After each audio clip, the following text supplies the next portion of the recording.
Dans cette séquence vidéo, on va démontrer les deux identités thermodynamiques. Un gaz qui subit des transformations réversibles. Les identités thermodynamiques sont les suivantes. La première, la variation de l'énergie interne est égale T d de S moins P dV. La deuxième, la variation de l'enthalpie est égale T d de S plus V d. On va commencer à partir de premier principe de la thermodynamique. La variation de l'énergie est égale delta Q plus delta oméga.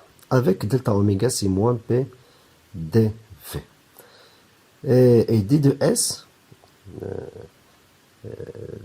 d de S, l'entropie est égale l'entropie delta SC, donc l'entropie créée, plus delta SE, l'entropie échangée. Est égal, donc toujours vous avez delta HC, l'entropie créée, plus, à quoi est égal l'entropie échangée, est égal delta Q échangée, la chaleur échangée, divisé par quoi? Par T, c'est la température de la source. Donc ça c'est par définition. Donc il s'agit des transformations réversibles. Ça veut dire quoi? Ça veut dire que delta S, C est égal 0, l'entropie créée est égale 0.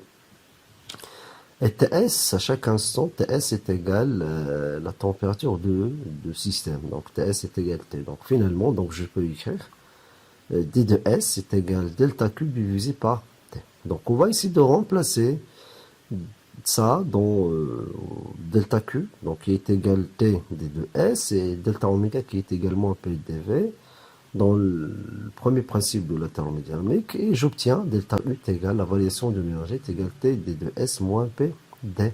Donc ça c'est pour la première identité. Pour la deuxième, à partir de la définition de l'enthalpie, H est égal U plus le produit PV. On va dériver, donc ça va donner d de H est égal la dérivée de l'énergie interne est égal P dV plus V dB, donc les deux variables, la pression et le volume.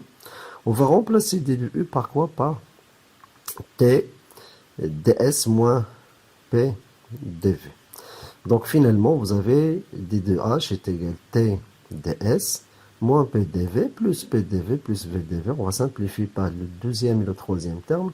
Et finalement, on va trouver la deuxième identité thermodynamique. d de H est égal T ds plus V dV.